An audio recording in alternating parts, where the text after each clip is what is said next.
Toca-Livros apresenta A Caverna Cristalina, Uma Aventura no Tempo, volume 1. Escrito, narrado e ilustrado por Christiane Couve-de-Murville. Prólogo. Em um canto do universo, em uma galáxia distante, havia um pequeno planeta azul habitado por seres divinos. A proximidade desse planeta do Sol central Alcione lhe conferiu durante milênios paz e tranquilidade. Todos viviam em unidade, em um estado ininterrupto de bem-aventurança proporcionado pela luz do grande Sol. No entanto, o fim da era iluminada aproximava-se. Aos poucos, a pérola azul afastava-se da fonte luminosa e, seguindo sua órbita natural no espaço, aventurar-se-ia por regiões sombrias e inóspitas, onde a escuridão ronda os sonhos, os pensamentos, os sentimentos e, eventualmente, as ações. A Era das Trevas estava por vir e os seres que ali viviam teriam um grande desafio pela frente até que o planeta voltasse a ser banhado pela luz intensa de Alcione.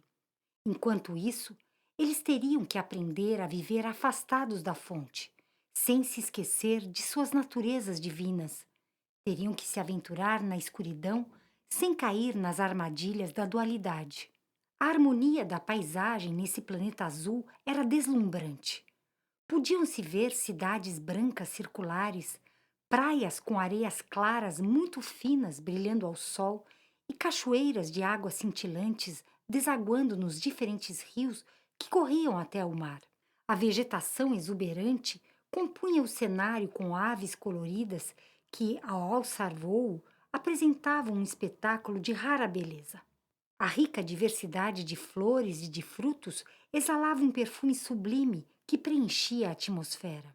O mar azul turquesa era pouco profundo, permitindo que se visse a grande cidade de corais, peixes variados e conchas multifacetadas em seus mínimos detalhes, como se a distância não impedisse que se observasse cada grão de areia em toda a sua plenitude. Os habitantes da Pérola Azul usavam roupas brancas esvoaçantes, adornadas com pedras turquesa, e transmitiam grande leveza ao caminhar, pois seus pés, em realidade, não tocavam o solo para evitar machucá-lo. Nesse paraíso perfeito, a grande cidade Alfa apresentava uma trama de ruas que formava uma mandala. Em seu centro, erguia-se o templo sagrado, construído de matéria translúcida furta-cor, onde o Mestre Supremo encontrava-se reunido com seus 12 discípulos à volta de um imenso cristal, preparando-se para a entrada na Era das Trevas. Os raios luminosos de Alcione, que ainda penetravam o ambiente, incidiam sobre o cristal e o faziam brilhar intensamente, refletindo pequenos arco-íris em todas as direções. Atrás de cada discípulo, suas consortes formavam um círculo externo e todos juntos compunham uma corrente perfeita que sustentava o equilíbrio de todo o reino. Esse círculo não poderia ser rompido, pois se mantivessem a unidade, a travessia pela era vindoura poderia ser mais tranquila. Contudo, alguns discípulos corromperam-se. Imaginando garantir para si riquezas, privilégios e poder nos tempos por vir, eles deixaram a porta do templo entreaberta para que os ventos gelados e sombrios que se avizinhavam pudessem entrar. O céu não tardou a se recobrir de nuvens pesarosas, impedindo que os raios de Alcione iluminassem o planeta. A brisa deixou de ser suave, transformando-se em grande tormenta. Os pássaros esconderam-se, a vegetação estremeceu e as ondas do mar ergueram-se, invadindo as praias e as ruas das cidades.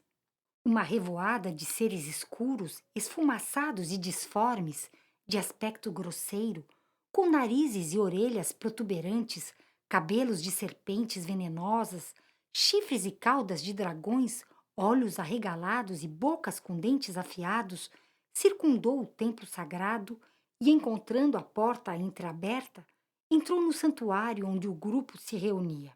O grande ser das trevas penetrou também por essa pequena fresta, lançando suas raízes no coração de 6 dos apóstolos reunidos ao redor do cristal, disseminando o medo e a dúvida entre eles. O círculo foi quebrado e as consortes foram roubadas. Começava a aventura por mundos onde a escuridão ronda os pensamentos, as intenções e as ações. A grande era iluminada havia chegado ao fim. Encerrando um ciclo planetário e marcando o início de outro, os seres das trevas atacaram o Mestre Supremo, dilacerando-lhe o corpo que largaram desfalecido sobre o colo de um dos discípulos que havia permanecido ao seu lado.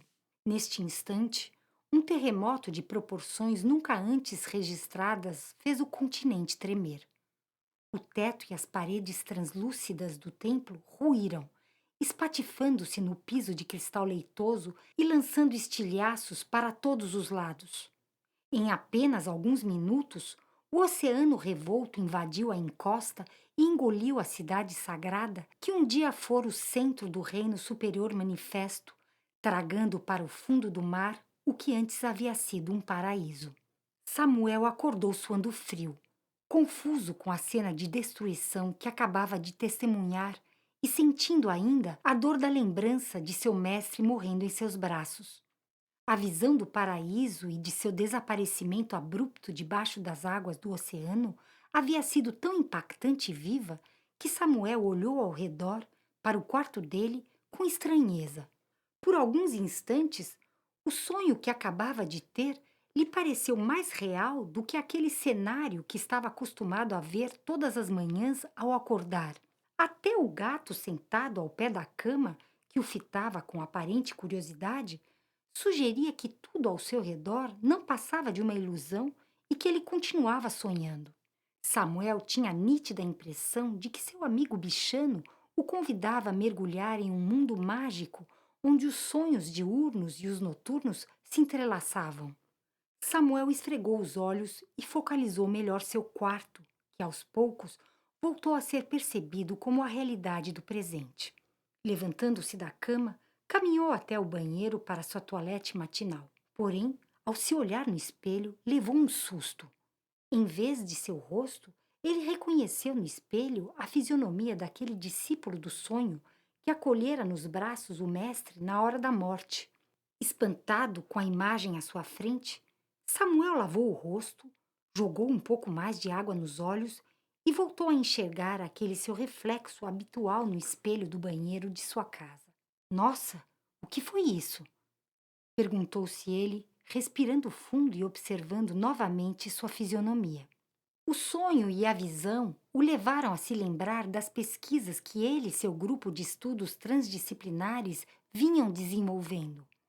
Ele precisaria conversar com Dan, seu amigo geólogo, e com Marion, colega sua do tempo de faculdade, a respeito das realidades paralelas multidimensionais que suspeitava existir. Capítulo 1. Samuel era biólogo, historiador e professor universitário. Suas pesquisas versavam sobre as origens e o desenvolvimento da vida no planeta Terra e nos diferentes ambientes do universo.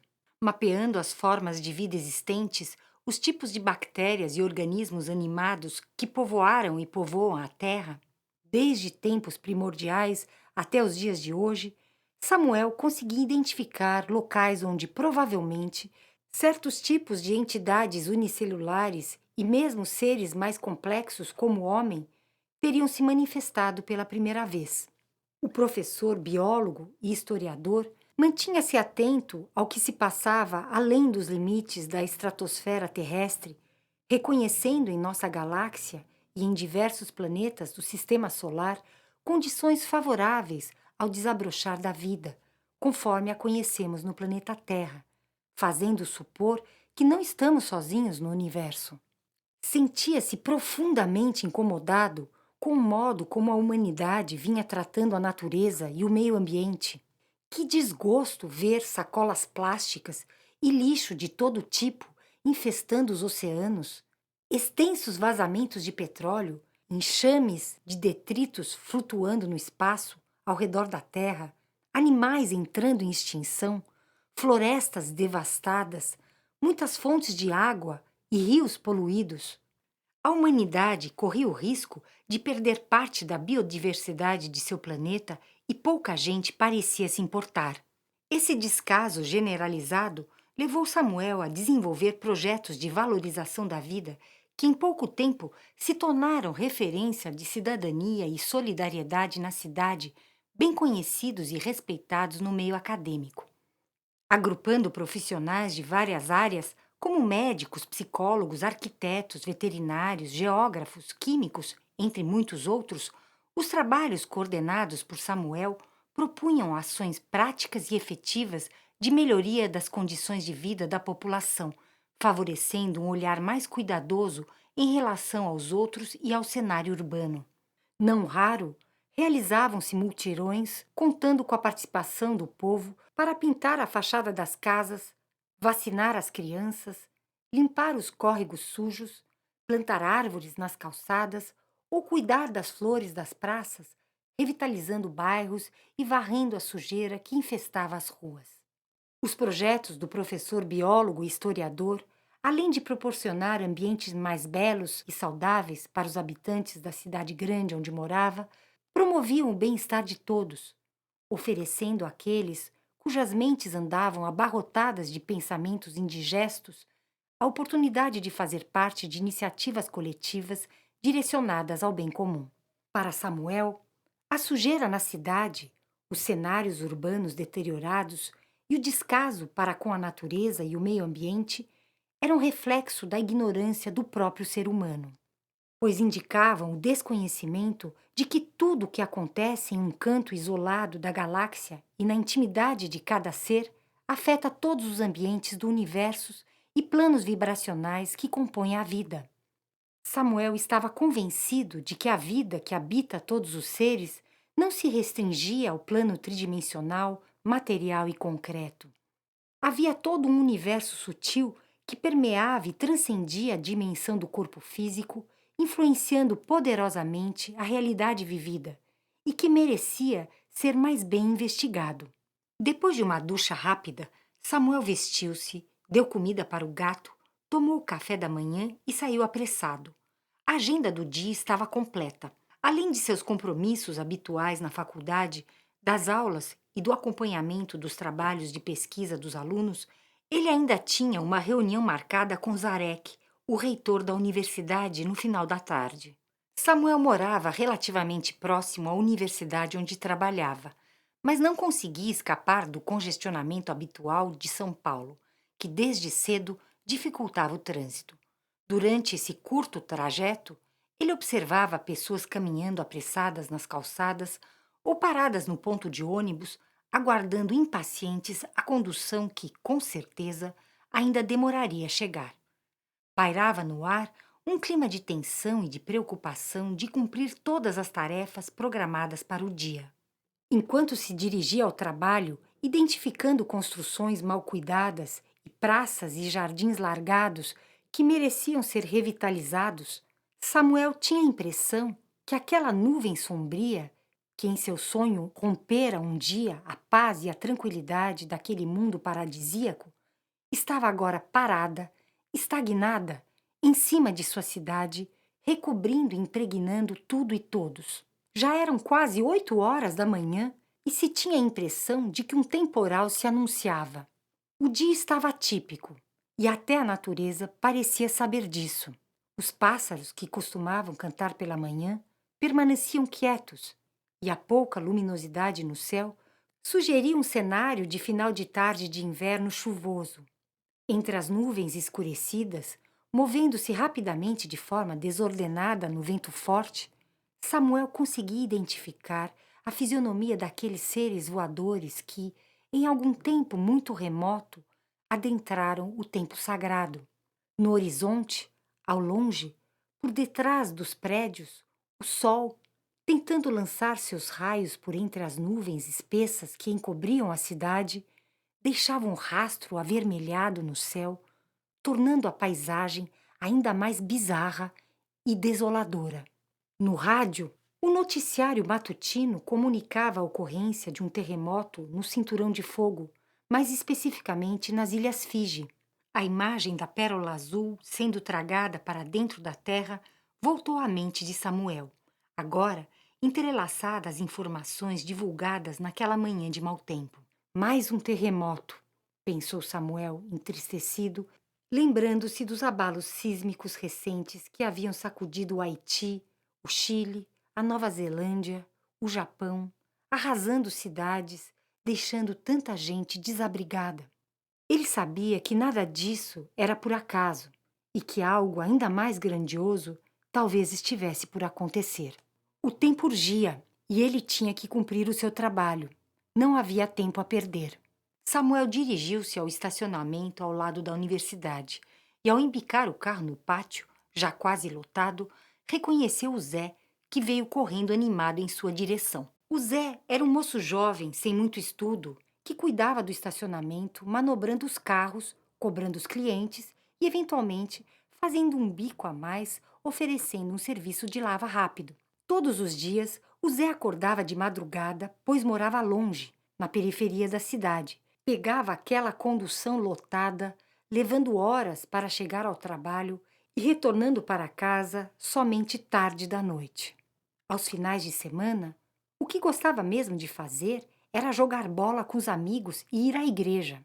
Frequentador assíduo da Igreja Universal, ele não deixava de pagar o dízimo à bispa e ao bispo na esperança de assegurar o seu lugar no paraíso ou de garantir uma existência futura mais próspera.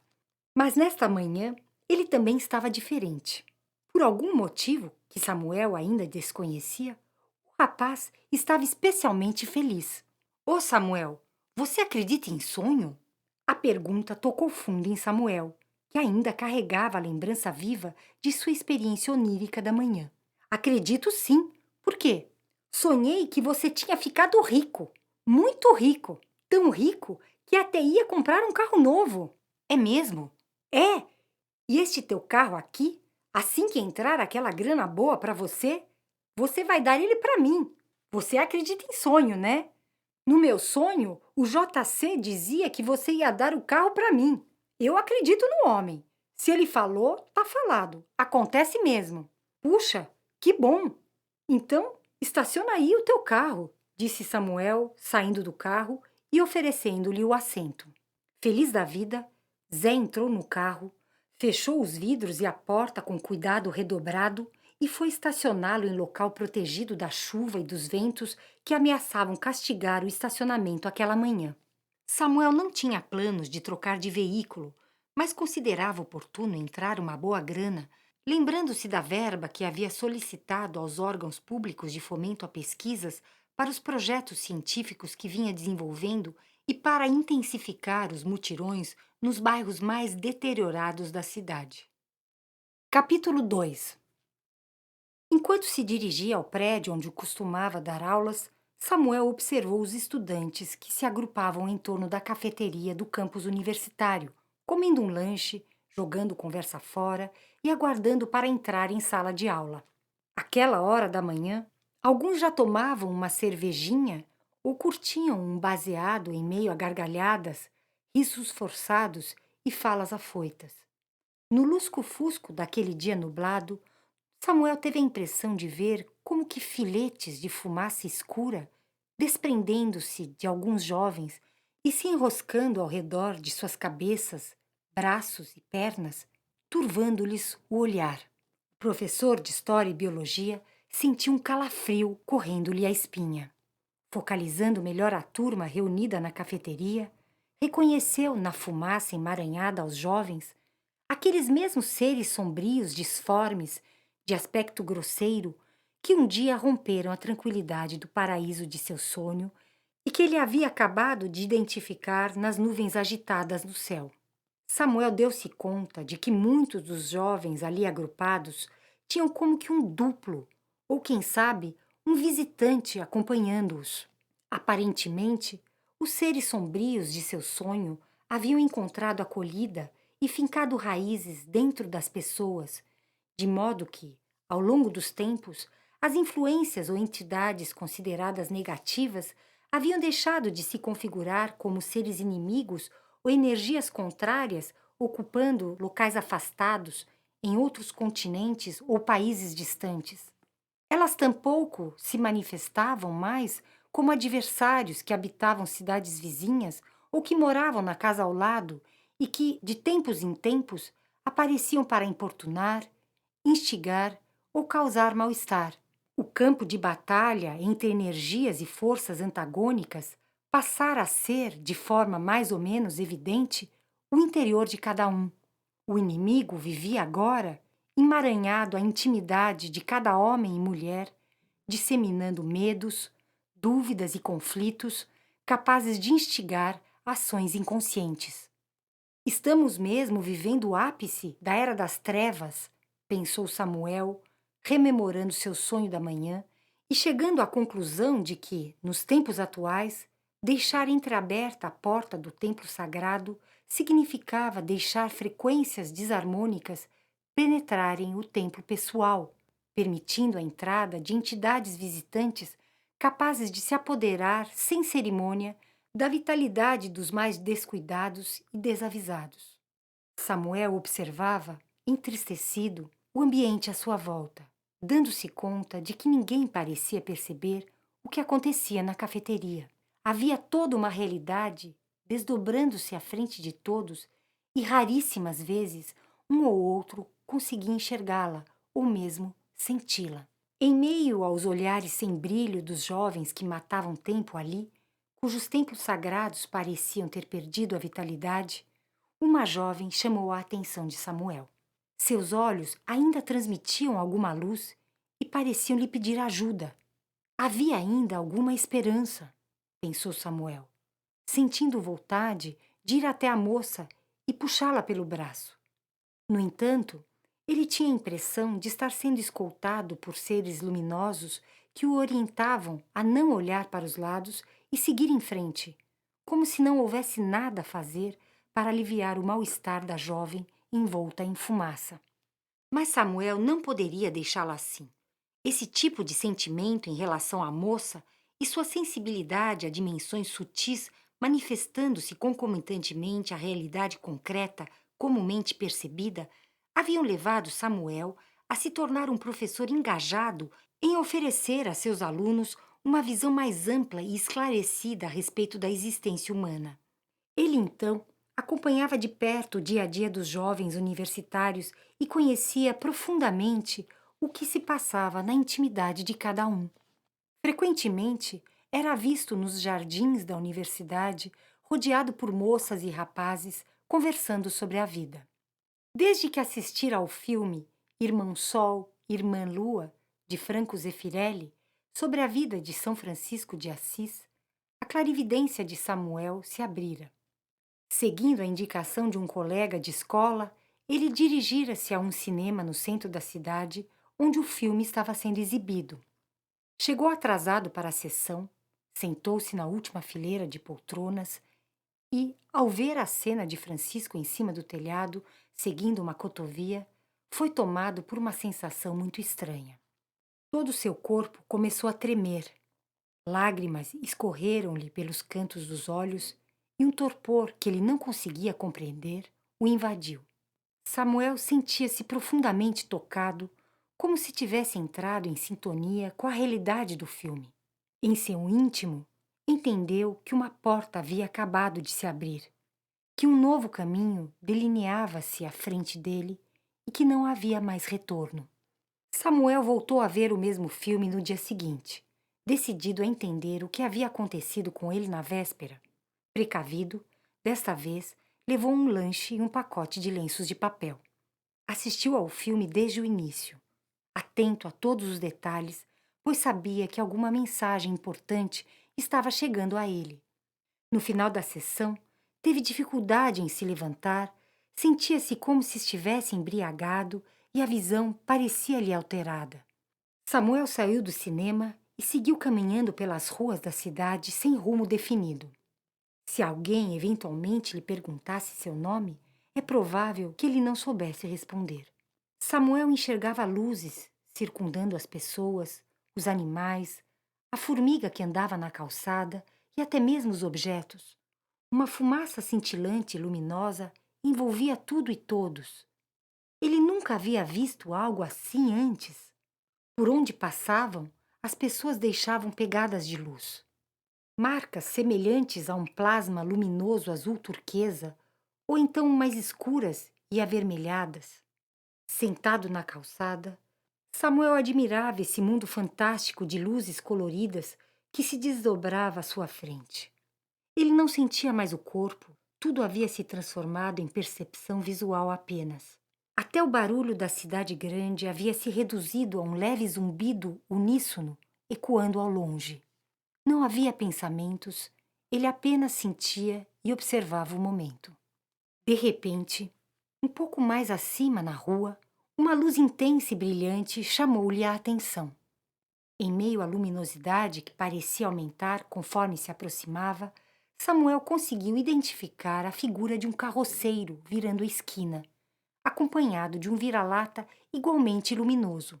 Como um carroceiro podia ter tanta luz? E aquele cão? Como é que podia resplandecer daquele jeito?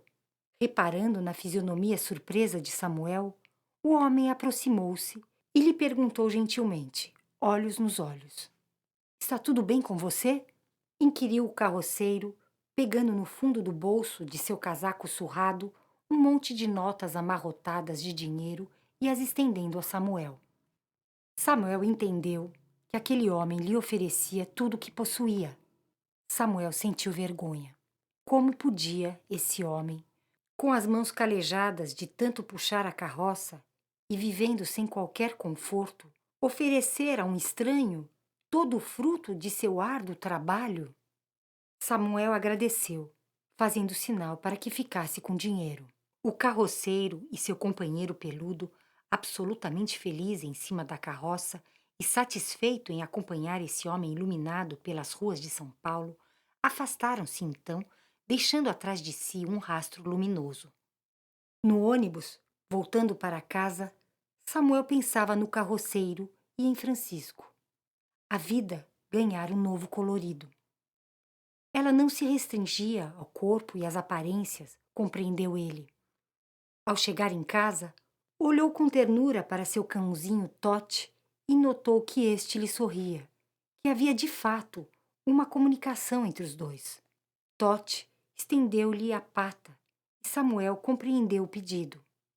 Com todo o carinho, aparou os pelos emaranhados entre os dedos do amiguinho, que deviam mesmo incomodar. Tote agradeceu, sem precisar balançar o rabo, pois seu dono sentia sua gratidão. Samuel estava vendo tudo pela primeira vez. Samuel passou 3 dias em silêncio, sentindo tudo à sua volta, plantas e animais. Percebia haver uma comunicação entre todos os seres.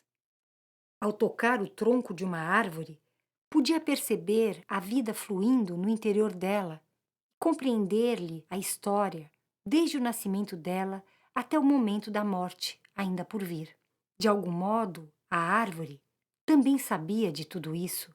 Ela parecia consciente de sua existência, assim como os animais. A vida transcorria como a música produzida por uma grande orquestra, em que cada qual exercia o seu papel, contribuía com seus acordes, sua singularidade, formando uma unidade harmônica. Todos os atores, os músicos e os instrumentos pareciam saber de seus papéis. Somente os homens estavam adormecidos. Era hora de despertar. Capítulo 3. À tarde, o sol apareceu tímido, o vento se acalmou e aquela atmosfera pesada da manhã encoberta dissipou-se. Depois da aula, enquanto os alunos saíam da sala e Samuel recolhia seu material sobre a mesa, Sarocha apareceu na porta. E aí, tá tudo pronto para amanhã? Vocês vão mesmo? Perguntou o professor de Geografia e Meteorologia, dirigindo-se a Samuel e deixando transparecer em seu tom de voz uma ponta de deboche. Tá tudo pronto, Saroche, respondeu Samuel, referindo-se à viagem programada para o dia seguinte à Chapada Diamantina, com alguns integrantes do grupo transdisciplinar que ele coordenava. Além de suas atividades acadêmicas e dos projetos de revitalização da cidade, Samuel acompanhava um grupo grande de profissionais e de estudantes de diversas áreas que se reunia regularmente na casa do geólogo Dan para investigar a eventual existência de realidades paralelas multidimensionais acontecendo simultaneamente e se influenciando mutuamente. Nessas reuniões, os integrantes do grupo entusiasmado discutiam a possibilidade de identificarem tais realidades paralelas ou mesmo de se comunicarem com elas. Suspeitavam que, em alguns momentos e situações particulares, esses mundos justapostos poderiam eventualmente se tocar ou cruzar, favorecendo a troca de informações. Desconfiavam ainda que a alta concentração de energia em determinados pontos específicos do planeta e em sítios geológicos particulares favorecia a abertura de portais dimensionais que permitiriam acessar essas outras realidades paralelas. A hipótese era que nas passagens entre mundos o tempo pararia e a noção de espaço deixaria de existir. Assim, ao se testemunhar a abertura de um portal dimensional, por alguns instantes talvez sentidos como eternos, seria possível libertar-se da realidade focalizada habitualmente e observar um universo de possibilidades infinitas de passado, presente e futuro, desdobrando-se em um eterno agora. A expectativa em relação a essa viagem era grande. Devido à alta concentração de cristais na Chapada Diamantina, Samuel e seus amigos planejavam investigar a possibilidade de criar condições propícias à formação de um portal dimensional. Desejavam também observar como as forças eletromagnéticas se comportavam na presença de fendas geológicas, rios subterrâneos e fontes de água, em função da topografia e diante de indícios de fósseis ou de determinados tipos de cristais e minerais. Essa não era a primeira expedição à região.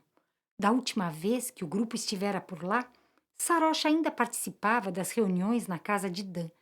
Portanto, ele sabia muito bem qual era o propósito de mais essa viagem à Serra do Sincorá. Olha, não vai dizer que eu não te avisei. Aquela caverna é traiçoeira e não tem nada de interessante lá, continuou Sarosh.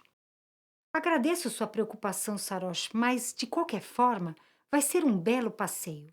Só de sair um pouco da cidade, no feriado prolongado, já é bom para mudar de ares.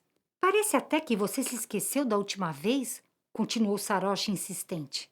Se pegarem de novo aquele mesmo índio de guia, vocês vão ver que ele vai vir com a mesma conversa. Vai dizer que os espíritos da floresta não estão permitindo prosseguir na trilha. Você não sacou que isso é esperteza dele?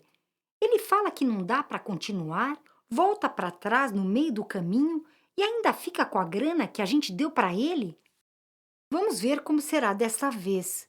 Como disse, só o passeio até a Chapada já vale a pena. Mas não tem um único cristal naquela gruta? Retomou Sarosh enfaticamente.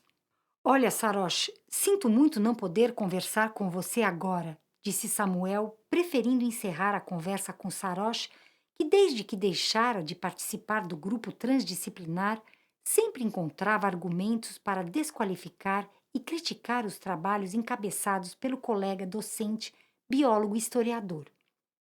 Você me dá licença, mas tem uma reunião daqui a 5 minutos com Zarek. A gente se fala outra hora. Ah, tá, tudo bem. Boa reunião, disse Saroche em tom de descaso. Saber que Samuel tinha uma reunião com o reitor deixava Saroche ainda mais incomodado. Anos trabalhando naquela universidade, e Zarek nunca o chamara para uma conversa. O que será que o reitor teria a dizer a Samuel? Enredado em mil suposições, Saroche até se esqueceu do propósito que o levara a procurar o colega. Na verdade, ele estava tentando ser educado. Queria agradecer o livro sobre pedras brasileiras que Samuel lhe havia dado de presente recentemente.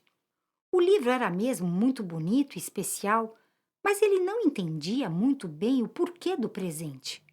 Afinal, a amizade entre eles já não era mais a mesma. Samuel havia dito que era um agradecimento pelos tempos que haviam estado juntos, pesquisando sobre as condições meteorológicas para a formação de portais dimensionais. Essa gentileza do colega de academia queimava Saroche por dentro, deixando-o confuso, sem entender direito Samuel, que, ao contrário dele, estava sempre de bem com a vida e de bom humor. Isso o irritava sobremaneira. Além do mais, a popularidade de Samuel junto aos alunos e a facilidade dele em apresentar novas ideias e sugestões interessantes de projetos de pesquisa chegavam a abalar a autoestima de Sarosh, exacerbando ainda mais sua necessidade de sobressair no meio profissional. Capítulo 4. Aproveitando o feriado prolongado de 12 de outubro, em homenagem a Nossa Senhora Aparecida, a santa padroeira do Brasil, o grupo transdisciplinar retornaria então à vila de Igatu, situada no distrito de Andaraí, no coração da Chapada Diamantina, bem conhecida pelas belezas naturais e formação geológica diferenciada. Dan já havia mapeado a região e identificado alguns pontos de especial interesse para o grupo. Uma gruta com alto índice de cristais, difícil acesso, pois sua entrada situava-se a quase 1.700 metros de altitude, fazia parte do roteiro dos sítios geológicos que planejavam investigar. Teriam que percorrer uma trilha bastante íngreme até chegar a essa gruta pouco conhecida pelos próprios habitantes do povoado de Gatu, localizado no sopé da encosta da Chapada, que programavam subir. Somente alguns moradores mais antigos da região conheciam o caminho para essa caverna misteriosa, a Morada do Altíssimo, como alguns costumavam chamá-la. Da última vez que o grupo estivera em Gatu, também haviam organizado uma subida à Morada do Altíssimo. Na ocasião, Sarosh estava muito empolgado em verificar empiricamente, em ambiente cristalino, suas teorias sobre a eventual influência das condições atmosféricas e de temperatura e pressão na formação de passagens dimensionais. No entanto, nem tudo acontecera como previsto.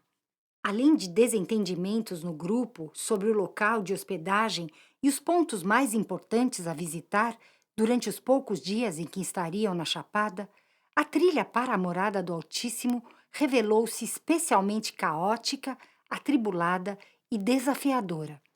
Haviam combinado que Ibiajara os acompanharia até o alto do platô, onde se encontrava a passagem estreita que levava à caverna. De origem indígena, Ibiajara era morador da região e conhecia todas as encostas mais íngremes e os desfiladeiros mais profundos do Parque Nacional da Chapada Diamantina, inclusive o caminho até a Morada do Altíssimo. Tinha sugerido partir bem cedo pela manhã, contudo o grupo só conseguiu sair de Gatu quando o sol já ia alto no céu.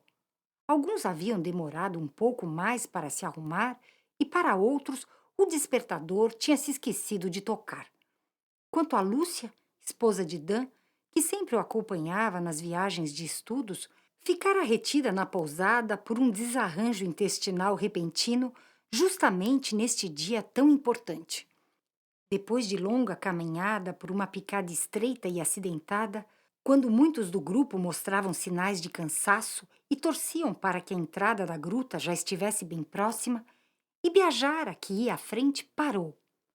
Algo no ambiente da floresta havia mudado. O guia índio podia sentir um vento gelado, pouco comum na região, e uma umidade nada característica nas encostas mais altas da chapada. Um odor desagradável parecia emanar da terra e das raízes das árvores, levando algumas pessoas do grupo a se perguntar se não havia algum animal morto por ali. Porém, a vegetação mais densa naquele local impedia a entrada dos raios solares e tornava difícil identificar com clareza as formas ao redor. Tudo parecia quieto demais. Não se ouvia uma mosca sequer, um só ruído, um bater de asas, nada, sugerindo que a vida estava momentaneamente em suspensão. Sinal claro para Ibiajara de que o grupo não tinha permissão do Altíssimo para continuar. A trilha se fechara para eles, comunicavam os espíritos guardiões da entrada da gruta. Não havia alternativa. Era preciso obedecer à vontade divina e voltar para trás. As conclusões de Ibiajara causaram grande reboliço no grupo. Sarosh ficou muito bravo. Ele não tinha feito toda aquela viagem à toa e investido em equipamentos novos, passagem aérea, diária de hotel para nada. Até calçado especial para trekking ele tinha comprado? Depois de toda a caminhada da manhã, como é que aquele índio tinha a ousadia de dizer que não dava para continuar na trilha? Saroche esbravejava indignado.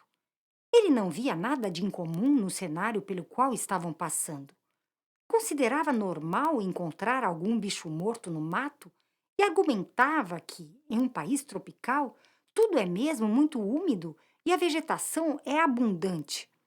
Além do mais, de acordo com o GPS dele, a entrada da gruta devia estar logo ali, um pouco mais adiante. Ele considerava uma completa estupidez parar e dar meia volta justamente quando já estavam tão próximos do destino final. Por fim, recusou-se a mudar seus planos em função de uma crendice que, para ele, não tinha qualquer fundamento.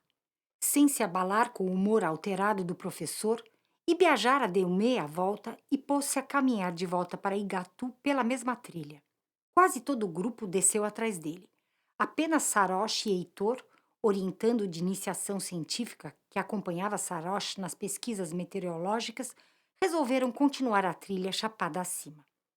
Os dois apareceram de volta na pousada muito tarde à noite. Aparentemente, eles haviam se perdido, e Heitor ainda tivera que voltar carregado por Saroche, pois havia torcido feio o pé. Saroche e Heitor trancaram-se em seus quartos e nunca contaram exatamente o que lhes acontecera naquele dia. Saroche disse apenas que haviam encontrado a tal gruta, descrevendo-a com descaso como um simples buraco na terra que devia servir de toca para onças pintadas e sussuaranas que circulavam pela região, raramente vistas nos locais por onde circulavam turistas. Depois disso, Saroche deixou de frequentar as reuniões do grupo transdisciplinar e passou a criticar duramente Samuel.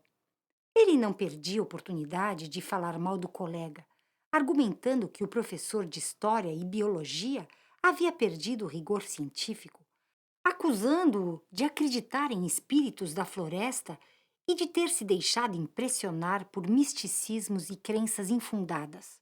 Quanto a Heitor, continuou aparecendo esporadicamente nas reuniões na casa de Dan, porém mantinha certa distância de tudo e de todos, dando a impressão de que carregava ainda algum ressentimento relacionado ao episódio da chapada. Não se sabia muito bem se Heitor estava ali porque de fato se interessava pelos assuntos tratados ou se vinha somente para saber o que o grupo estava fazendo e colher informações para Saroche.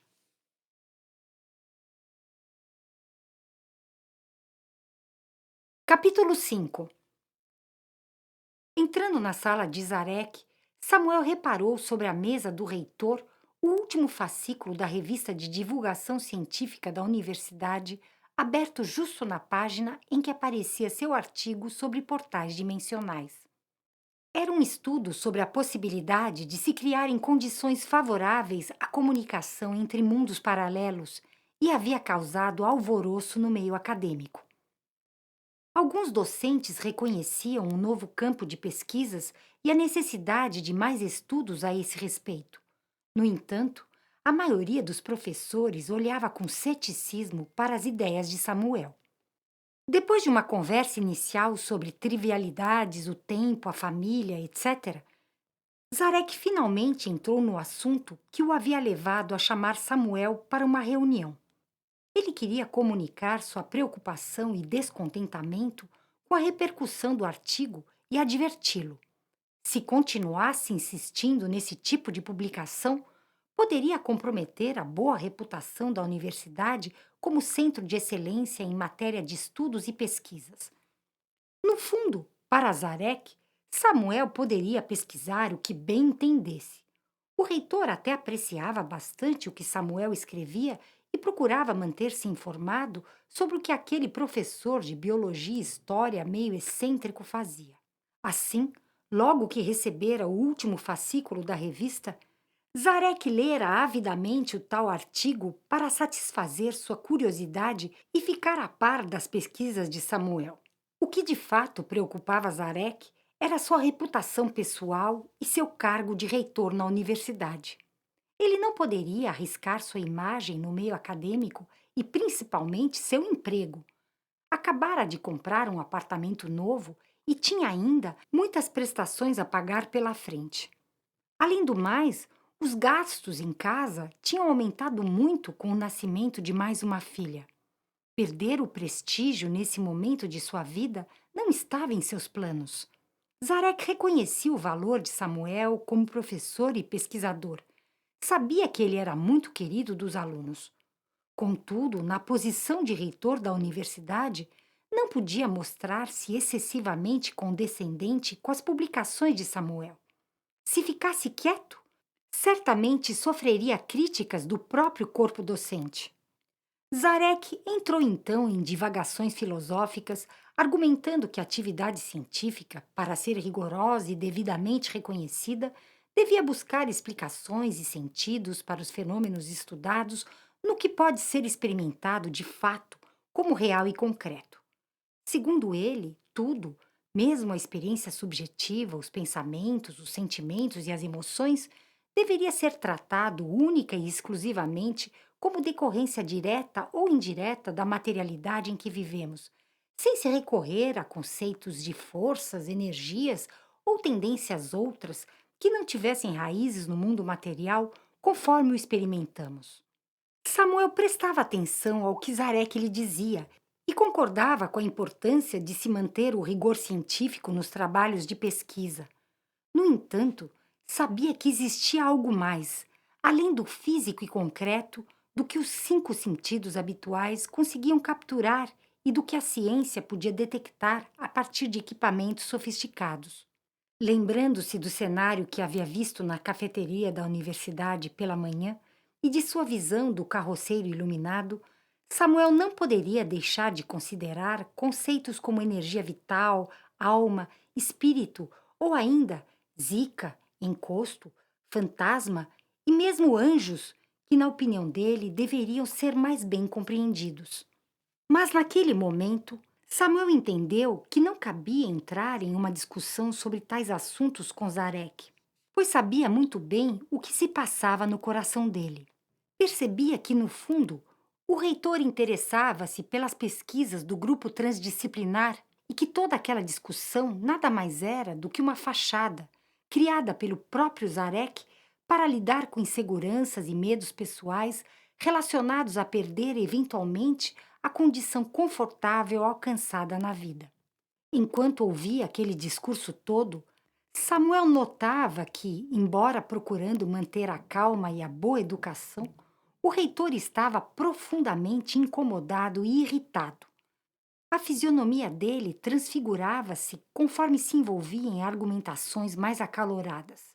A boca se retorcia, os olhos se arregalavam, a fumaça do cigarro que tragava de maneira mecânica, aparentemente sem desfrutar qualquer satisfação, parecia lhe sair pelas têmporas. Lembrava personagens de histórias em quadrinhos, pensou Samuel. Aquelas com uma nuvenzinha negra sobre a cabeça, sempre que envoltas em confusão, dúvida e mal-estar.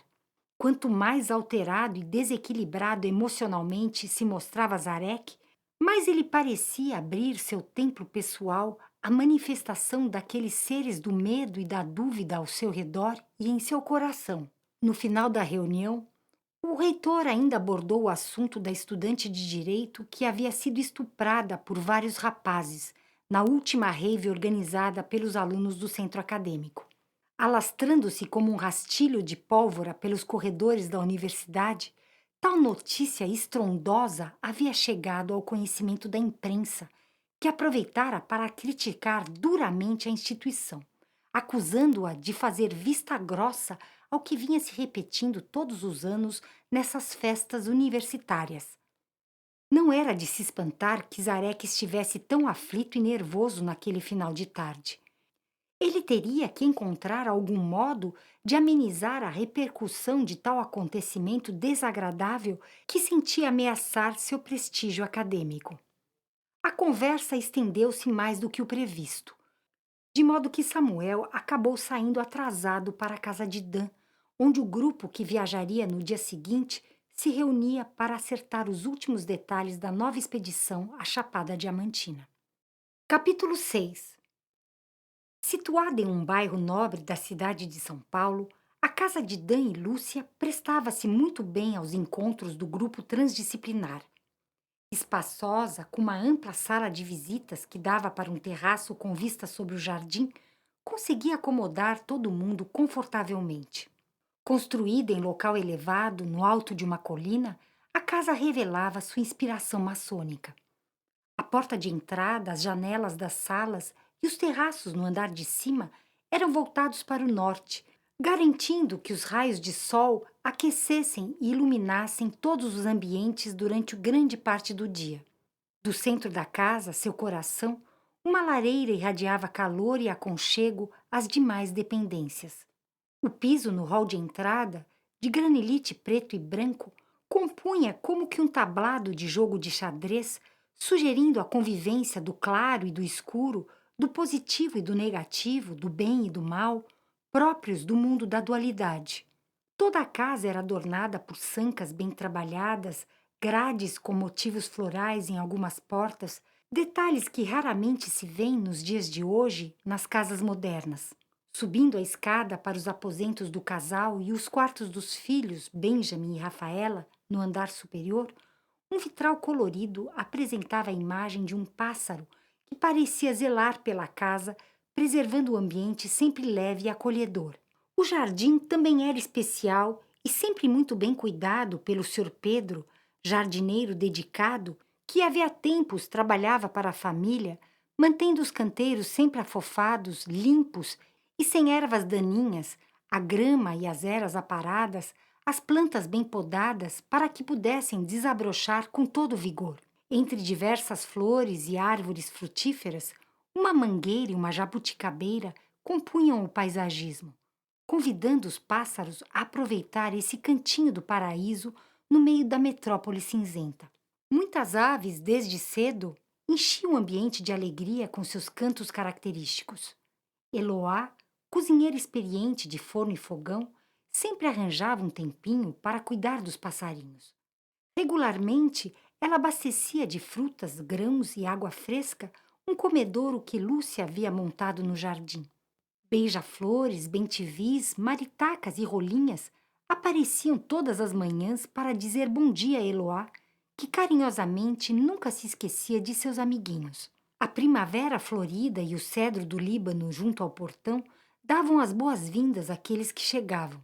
Canteiros perfumados de lavanda acompanhavam os degraus que levavam à porta de entrada da casa, envolvendo os que passavam com um aroma adocicado e convidando-os a deixar para trás as preocupações do dia e o estresse da cidade grande.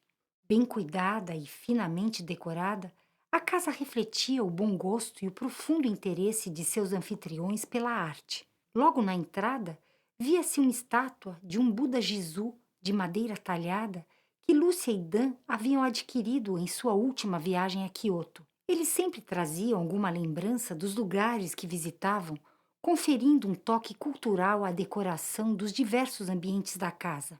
Conviviam de forma harmônica, em um mesmo cenário, papiros egípcios, tapetes persas, totens peruanos, almofadas indianas, quadros impressionistas, bustos cambodjanos, estatuetas gregas, entre muitas outras peças de arte que remetiam a diferentes povos, religiões e momentos da história do nosso planeta. Cada um que ali chegasse identificava-se com alguma coisa, como se a presença desses diferentes objetos reavivasse alguma memória escondida de reminiscências antigas. Arquiteta com especialização em arquitetura sagrada, Lúcia vinha havia algum tempo administrando a fundação criada por seus pais que mantinha um museu com peças de arte brasileiras. Aberta diariamente à visitação pública, a antiga mansão de sua família havia virado um centro cultural com cursos e oficinas de arte, salão de chá e loja de souvenirs. A programação da instituição incluía seminários e palestras que tinham como objetivo resgatar o que Lúcia considerava a verdadeira vocação e função da arte. Ao seu ver, a arte contemporânea vivia um distanciamento de sua essência, do belo, da harmonia, da resplandecência e da transcendência. Em vez de elevar a alma das pessoas a estados sublimes de arrebatamento, A arte havia se tornado, em diversos meios, um instrumento do ego. Não estava mais presente em todos os espaços públicos, não se integrava mais à arquitetura da cidade, como acontecera no Egito, na Grécia e na Roma antiga. E era muito difícil encontrar, nos dias de hoje, obras de arte com o detalhamento e o significado de uma catedral gótica, com a perfeição de um Michelangelo. Antigamente, a arte fazia parte do cotidiano das pessoas e as emocionava pelo simples fato de existir, sem necessidade de alguma explicação racional acompanhando-as, pois todas eram belas, tocavam a alma e não a mente. No entanto, o conceito de arte havia se ampliado de tal forma que tudo passara a poder ser considerado arte, mesmo sem o ser. Além do mais, os critérios adotados na avaliação dos trabalhos de arte nem sempre eram muito claros, fazendo com que a arte se tornasse restrita a espaços e grupos fechados, perdendo seu brilho, contrariando o ideal de liberdade tão presente nas vanguardas modernistas. A turma que viajaria no dia seguinte estava reunida no terraço, onde o aroma da dama da noite perfumava o ambiente. O grupo conversava animado, acomodado em poltronas, cadeiras e almofadas, ao redor de uma mesinha de vidro no centro, sobre a qual Lúcia havia disposto alguns salgadinhos e suco. Benjamin, um garoto de 14 anos, e Rafaela, uma mocinha de 17, apreciavam essas reuniões que aconteciam regularmente na casa deles e já conheciam bem todos os integrantes do grupo. Sempre que podiam, ficavam até mais tarde, ouvindo tudo com interesse e atenção. A gatinha Psique costumava aparecer, enroscando-se dengosa por entre as pernas das pessoas, miando gentilmente para cumprimentar o pessoal, até finalmente encontrar um colo amigo para se aninhar. Quanto ao gato Eros, que geralmente desaparecia ao entardecer para passear pelo bairro, neste dia acomodou-se ao lado de Benjamin, como se também quisesse participar da conversa. Embora Hannah conhecesse bem o professor Samuel de seu curso de biologia, era a primeira vez que ela participava de uma reunião na casa de Dan e Lúcia. Fazia meses que suas amigas Isa e Teodora, também alunas de Samuel, mas do curso de História, insistiam para que Hannah participasse dos encontros do grupo de estudos transdisciplinares. Desta vez, porém, a perspectiva de ir à Chapada Diamantina despertou em especial interesse em Hannah. Ela vinha catalogando diversas flores brasileiras para seu trabalho de conclusão de curso. Já havia estado no Pantanal Mato-Grossense, na Chapada dos Veadeiros e dos Guimarães, havia entrado em contato com tribos indígenas, tornando seu trabalho uma verdadeira coletânea de espécimes variados. Essa ida à Chapada seria uma ótima oportunidade para enriquecer ainda mais sua pesquisa, que versava sobre as propriedades pouco conhecidas e exploradas das flores. Em seu estudo, Hannah enfatizava as qualidades do pólen, conjunto de minúsculos grãos produzidos pelas flores que constitui o elemento reprodutivo masculino e é responsável pela fecundação do óvulo. Embora o pólen de algumas flores pudesse ocasionar alergias quando carregado pelo vento, ele continha todos os aminoácidos essenciais ao organismo humano, era rico em proteínas, minerais, fibras, hormônios vegetais e vitaminas, estimulando o bom funcionamento de todos os órgãos internos. Em alguns casos, seu valor nutritivo chegava a ser superior ao da carne ou ao da proteína de soja, sendo indicado para tratamento de anemias profundas. Falando com doçura e transmitindo segurança e tranquilidade em suas palavras, Hannah compartilhava com alegria e empolgação contagiantes seu encantamento em relação à natureza e às flores. Como estrutura reprodutora, continuou Hannah, que produz os frutos e as sementes, garantindo o desenvolvimento das futuras gerações e a perpetuação da vida, a flor tem a função de mediar a união dos esporos masculinos e femininos nela contidos, os grãos de pólen e os óvulos. Sua beleza e função mediadora do encontro do masculino e feminino conferiram-lhe um significado especial em todas as culturas.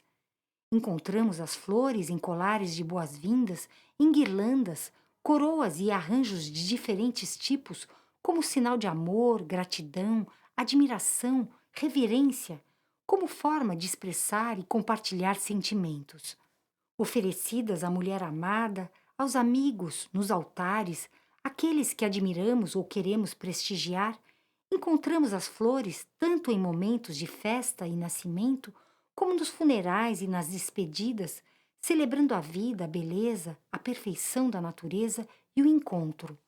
Enquanto ouvia as explicações de Hannah, Samuel podia vê-la em meio a um campo florido, com beija-flores em redor, trazendo-lhe a lembrança de quadros renascentistas com figuras femininas rodeadas por anjos e um cenário colorido e luminoso. De seu canto, na poltrona do terraço da casa de Dan e Lúcia, Samuel acompanhava o desabrochar da exuberância feminina que parecia emanar de Hannah em toda a plenitude.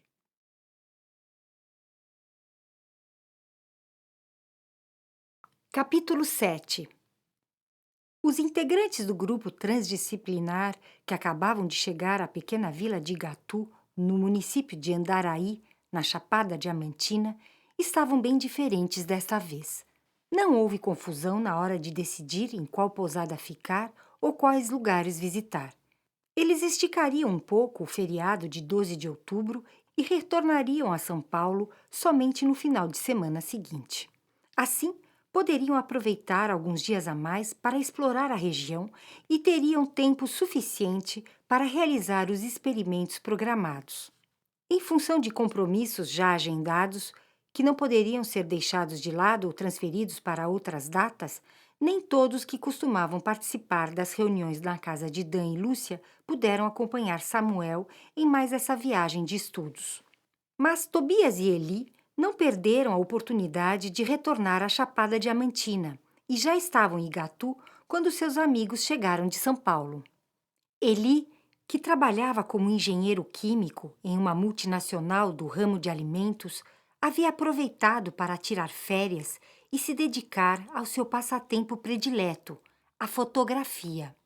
Já fazia alguns dias que ele vinha acompanhando seu amigo etólogo e veterinário Tobias em expedições pela Chapada para tirar fotos da fauna e da flora locais. Tobias havia antecipado a viagem a Igatu para observar o comportamento e os hábitos dos macacos barbados que viviam na região.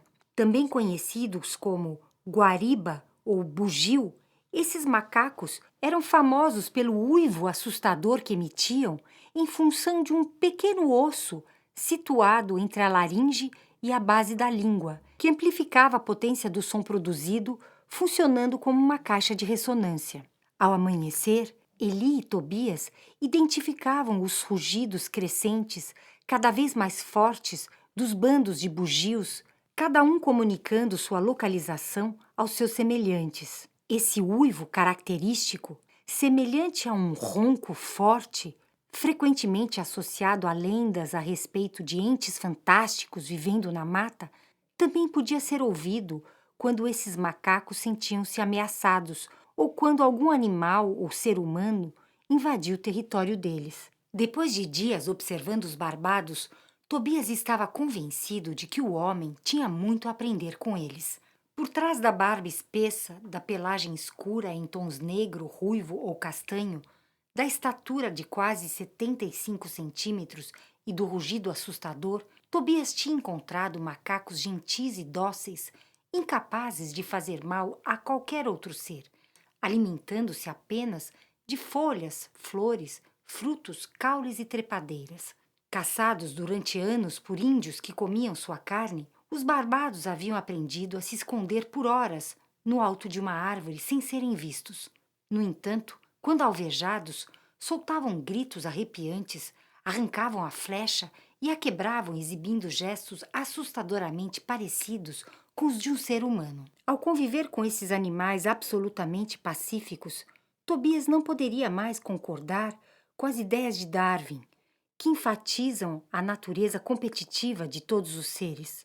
Tampouco considerava que os fatores hereditários controlavam a vida ou que a vida acontecia ao acaso. Acompanhando as pesquisas mais recentes em biologia celular, Sabia que a atividade da célula se dava também a partir de sua habilidade de se ajustar dinamicamente ao ambiente através de sua membrana, e não apenas em função de seu código genético. Os padrões armazenados no DNA eram importantes, pensava ele. No entanto, os genes não se ligavam e desligavam sozinhos, sugerindo a existência de algum princípio organizador da vida que transcendia o código genético e que permeava a existência de tudo e de todos. O grupo de São Paulo chegou a Igatu no meio da tarde. A pousada, relativamente simples, mas charmosa, acompanhava as construções antigas da vila de pedra tombada pelo patrimônio histórico nacional. O casarão da pousada pertencera no passado a um comerciante rico do auge do ciclo do diamante na região. Naqueles tempos, Igatu, então chamada de Xique-Xique de Igatu, fervilhava de gente, contando com mais de 10.000 habitantes, comércio bem desenvolvido, cassinos e cabarés, garantindo a diversão daqueles que buscavam luxo e sonhavam enriquecer com a lavra de ouro e diamantes. No início do século XX, com o declínio da produção de diamantes, que já não atendia às expectativas do povo que afluía à cidade, muitas casas foram fechadas ou abandonadas. Até o calçamento das ruas foi revirado na busca frenética por mais alguma pedra preciosa que pudesse transformar a vida do afortunado que a encontrasse. Bairros inteiros de garimpeiros que se espalhavam por várias localidades em torno de Igatu também foram largados, transformando-se em verdadeiros conglomerados de habitações fantasma. Construídas com pedra sem uso de argamassa, em um estilo que ganhara o nome de pedra viva, essas casas logo perderam a vida depois de abandonadas, deteriorando-se rapidamente. Sobraram apenas ruínas que lembravam vestígios de civilizações remotas. Uma fileira de janelas grandes de ambos os lados da porta de entrada da pousada compunha a fachada de cor rosada que dava para a calçada estreita e a rua pavimentada de pedra. Na porta da pousada, o senhor Alvino acolhia sorridente o grupo que acabava de chegar. Boa tarde, pessoal! Bem-vindos a Igatu, a Machu Picchu baiana! Exclamou o funcionário da pousada. Machu Picchu baiana? Perguntou Benjamin, curioso. Sim, Machu Picchu baiana, repetiu o senhor Alvino. As ruínas daqui, das antigas habitações de garimpeiros, não são muito parecidas com as ruínas sagradas dos Incas no Peru, continuou ele. Mas essa cidade já foi considerada muito sagrada quando a região tinha ouro e, principalmente, muitos diamantes. E hoje, ainda tem diamantes? Inquiriu Benjamin, interessado. Hoje em dia, é muito raro alguém encontrar um diamante, mas às vezes acontece. Você já achou um? Dando risada, Sr. Alvino, morador local de idade avançada, respondeu. Eu bem que gostaria de ter encontrado um diamante ou uma turmalina. Às vezes aparece turmalina por aqui também. Só que ainda não tive essa sorte, não. Mas meu compadre, Cícero, já achou 2 diamantes. Ele achou 2 e eu nenhum. Aqui é assim, um acha e outro não. Procura, mas não acha nada. O jeito é continuar procurando, né? Aqui todo mundo é meio garimpeiro também. Sempre que dá, a gente sai para dar uma garimpada por aí. O senhor Alvino gostava de puxar esse tipo de assunto com os turistas, pois, depois de anos trabalhando na recepção da pousada, sabia que costumava despertar a atenção dos visitantes. Sempre tinha um ou outro mais interessado no tema, sonhando com a possibilidade de achar um diamante ou uma pedra preciosa. Desta vez, no entanto, o recepcionista da pousada somente conseguiu atrair a atenção de Benjamin, que tinha uma coleção de pedras em casa. O rapaz queria sim ampliar sua coleção, que já contava com quartzos de diversas qualidades, alguns exemplares de ametista, calcita, turquesa, ônix, olho de tigre, um obelisco de cristal, geodos de ágata e de citrino, rochas fossilizadas e algumas amostras de formações xistosas. Além disso, ele também juntara diferentes tipos de bolas de jaspe, amazonita, obsidiana e cristais de diferentes tonalidades. Benjamin gostava de se divertir com uma bola de cristal quase toda transparente, com aproximadamente 15 centímetros de diâmetro, que ele usava para fazer fogo, colocando-a no sol. A bola de cristal funcionava como uma lente, convergindo os raios solares para um mesmo foco e incendiando a superfície focalizada. Benjamin vivia fazendo experiências com folhas e galhos secos que conseguia reunir. Ficava impressionado com o colorido da chama produzida em função do material queimado e com a capacidade de concentração de calor dos raios luminosos. Diversas vezes ele queimara a própria mão só de segurar a bola ao ar livre em dia de sol forte. Mas a bola preferida de Benjamin era uma de cor preta, feita com uma pedra chamada jet, também conhecida como joia negra. Mais leve e quente do que os cristais, devido à sua origem orgânica, essa pedra era uma variação de um tipo de carvão, a lignite. Benjamin a tinha conseguido com seu professor de Kung Fu, de quem aprendera que funcionava como um canal de energia, servindo tanto para puxar energia como para direcioná-la a um determinado lugar ou propósito. O menino havia entendido que a jet, empregada em tempos remotos por sacerdotisas como proteção contra a feitiçaria alheia ou como recipiente para armazenar energia, era uma pedra pessoal que carregava a energia de seu dono, não estando relacionada a energias positivas ou negativas. Seu uso dependia apenas da intenção do usuário. Enquanto ajudava o pessoal com as malas e indicava os quartos, o Sr. Alvino continuou respondendo às perguntas interessadas de Benjamin. Um dos diamantes era assim, deste tamanho, disse ele, mostrando com as mãos algo um pouco maior do que uma bolinha de gude. Ele estava enfiado em um brejo. Era um diamante de uns 9 quilates. Meu compadre vendeu ele por mais de 60 mil reais. Com esse dinheiro, ele foi viajar. Foi conhecer a família que morava em São Paulo. Vocês são de São Paulo, não são? A resposta afirmativa de Benjamin, o Sr. Alvino continuou. Nossa, e como é que vocês aguentam morar lá? Meu compadre disse que se sentia sufocado, que faltava ar. Ele não aguentou a poluição. Não via a hora de voltar para cá e se arrependeu de gastar todo o dinheiro dele para realizar um sonho que acabou virando um inferno.